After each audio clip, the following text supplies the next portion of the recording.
सोलापूर शहराचा गेल्या अनेक वर्षापासूनचा प्रलंबित प्रश्न उड्डाणपुलाच्या संदर्भात आज बैठक झाली. उड्डाणपुलाच्या संदर्भात गेल्या काही वर्षामध्ये 3-4 वेळा निविदा झाल्या, परंतु जागेचे प्रश्न सुटले नव्हते. यासाठी आज माननीय मुख्यमंत्री मोदयांनी आदरणीय देवेंद्र कोटेजींच्या विनंतीवरून बैठक केली आणि या बैठकीमध्ये जमिनीच्या संदर्भात असलेले सगळे इश्यू आज संपलेले आहेत जवळजवळ. त्यामध्ये शासनाची जमीन मोफत देण्यासंदर्भात मंत्रिमंडळाच्या समोर प्रस्ताव पाठवण्याच्या सूचना माननीय मुख्यमंत्री मोदी यांनी दिलेल्या आहेत. पोस्टाची जागा होती त्याही संदर्भात पोस्ट खात्याचे सगळे अधिकारी होते त्याही संदर्भात चर्चा झालेली आहे. रेल्वे खात्याच्या जागेसंदर्भातही चर्चा झाली आणि त्याचं जे कॉम्पेन्सेशन आहे ते विभागीय पातळीवर देण्याचा निर्णय आणि मुख्यमंत्री मोदी यांनी सूचना दिलेल्या आहेत.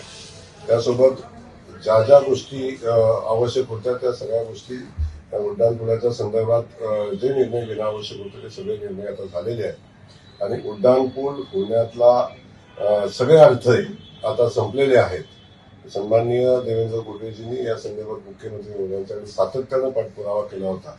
अखेर त्या पाठपुराव्याला यश आलं आणि आज सगळे डिपार्टमेंट जे सेंट्रल गव्हर्नमेंट असतील राज्याचे असतील सगळ्यांना एकत्र घेऊन आज बैठकीत निर्णय घेण्याचा निर्णय झाला.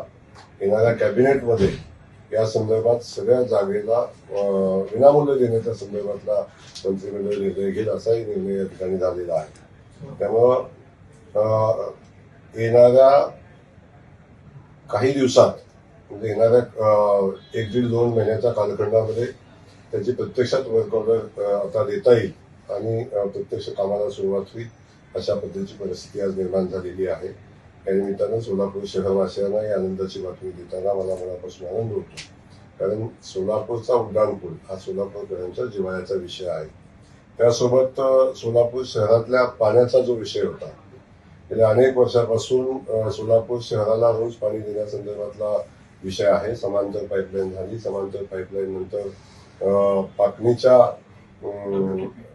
WTP प्लॅनचा जो विषय होता त्याही संदर्भात आता राज्याचे सगळे अडथळे संपलेले आहेत. राज्यातनं प्रस्ताव सेंट्रल गव्हर्नमेंटला पाठवलेला आहे.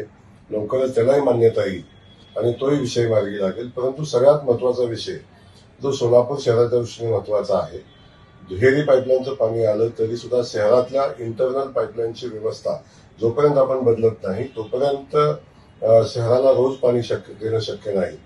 याही संदर्भात माननीय कोटे साहेबांनी सातत्यानं फॉलोअप केलेला आहे. आमचे बाकीचे आमदार करतात, परंतु आज कोटे साहेबांनी मुख्यमंत्री मोदी यांच्याकडे या बैठकीचा आग्रह धरला होता आणि त्यातून आज तोही विषय आज जवळजवळ मार्गी लागलेला आहे. ज्या अडचणी होत्या, वर्ल्ड बँकेचा शेअर किती आहे, स्टेटनं किती द्यायचा आहे, महानगरपालिकेनं काय करायचं आहे, या संदर्भातल्या जे बहुतांश विषय होते ते आज मार्गी लागलेले आहेत. त्यामुळं नोव्हेंबर एंडपर्यंत याचं टेंडर प्रक्रिया कंप्लीट करण्याचा आणि वर्क ऑर्डर देण्याचा निर्णय या निमित्ताने या बैठकीमध्ये घेतलेला आहे. त्या अनुषंगानं संबंधित सगळ्या अधिकाऱ्यांना सूचना दिलेल्या आहेत.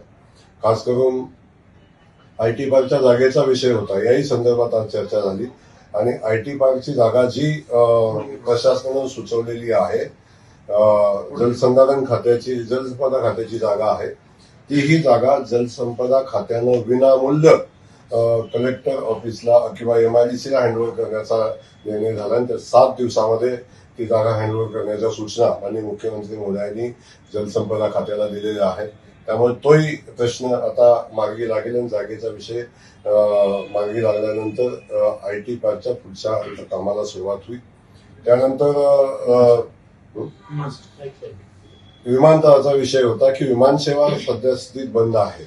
या संदर्भात विमानसेवा बंद असण्याची कारणं याही संदर्भात चर्चा झाली आणि त्या अनुषंगानं विमानसेवा पूर्ववत चालू झाली पाहिजे अशा पद्धतीच्या सूचना माननीय मुख्यमंत्री मोदी यांनी दिलेल्या आहेत. आत्ताच आपले विमान प्राधिकरणावर काम करत असलेले आमचे आदरणीय कपूर साहेब या बैठकीला उपस्थित होते आणि कंपनीला नोटीस देण्याच्याही सूचना माननीय मुख्यमंत्री मोदी यांनी दिलेल्या आहेत. विजिबिलिटी असेल तर विमानसेवा चालू राहिली पाहिजे हा मुख्यमंत्री मोदी यांचा आग्रह आहे. तर सोलापूरवासियांचा आमचा आग्रह आहे. यासाठी मुख्यमंत्री मोदी यांनी सूचना दिलेल्या आहेत. त्याचसोबत नाईट लँडिंगचा जो विषय होता त्याही संदर्भातल्या अडचणी संदर्भात चर्चा झाली. नाईट लँडिंगचा जो विषय आहे त्या संदर्भात अतिक्रमण असेल, बाकीच्या गोष्टी असेल, याच्यावर चर्चा झाली. त्यासोबत बोरामणी एअरपोर्टच्या उभारणी संदर्भात काय करता येईल याही संदर्भात सविस्तर चर्चा झाली आणि या सगळ्या विषय तातडीनं कसे मार्गी लागतील या संदर्भात माननीय मुख्यमंत्री महोदयांनी सूचना दिलेल्या आहेत. त्यामुळं सोलापूर शहराच्या दृष्टीनं आजची बैठक ही खूप महत्वाची बैठक होती आणि या सगळ्या प्रोजेक्टसाठी मैलाचा दगड ठरणारी ही आजची ही बैठक या निमित्ताने पार पडलेली आहे. मी माननीय मुख्यमंत्री महोदयांना मनापासून धन्यवाद देईन आणि देवेंद्र कुटेजींना मनापासून त्यांचे या निमित्तानं अभिनंदन करेन की सोलापूर शहराच्या प्रश्नासंदर्भात त्यांचा असणारा आग्रह सातत्यानं असतो, म्हणूनच या प्रश्नाला न्याय या निमित्ताने मिळेल. खास करून सोलापूर शहरातल्या जनतेला मी सांगेन की जो शब्द सोलापूर शहरातल्या जनतेला भारतीय जनता पक्षानं दिलेला आहे, आम्ही सगळ्यांनी दिलेला आहे, तो प्रत्यक्ष शब्द पूर्ण करण्यासाठी आम्ही प्रयत्न करतोय. त्याच्यामध्ये कुठलीही अडचण येणार नाही. खास करून हे सगळं करत असताना सोलापूरच्या जनतेला मी सांगेन, शहरातल्या जनतेला सांगेन, आपण ज्या विषयावर विश्वास ठेवून किंवा आम्ही दिलेल्या आश्वासनावर विश्वास ठेवून आपण जे एवढं मोठं बहुमत, एवढं मोठं पाठबळ, आशीर्वाद आमच्या पाठीशी उभे केलेले आहेत, त्याला कुठल्याही पद्धतीचा तडा जाऊ देणार नाही. प्रत्येक गोष्ट जी आम्ही सांगितलेली आहे ती पुढे घेऊन जाऊ. खास करून आज आणखीन एक कालही चर्चा झाली आणि आजही चर्चा झाली. आपल्या ई बस सेवेचा जो विषय आहे त्याही संदर्भात 15 ऑगस्ट पर्यंत किमान 25 बस या ठिकाणी शहराला मिळाल्या पाहिजेत आणि सेवा पुन्हा चालू झाली पाहिजेत, याही संदर्भात चर्चा झालेली आहे. त्यामुळे बहुतांश विषय आता मार्गी लागलेले आहेत, काही पाईपलाईन मध्ये आहेत, काही भविष्यामध्ये मार्गी लागतील, पण त्यासाठी लागणारी पूर्वतयारी करण्याच्या सगळ्या सूचना माननीय मुख्यमंत्री महोदयांनी दिलेल्या आहेत.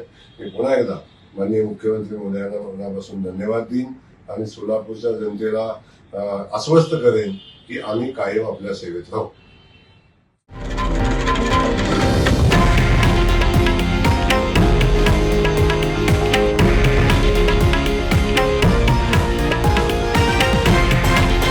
हे आहे देशातील नंबर 1 न्यूज नेटवर्क आणि आपण पाहत आहात TV9 मराठी, एकमेव.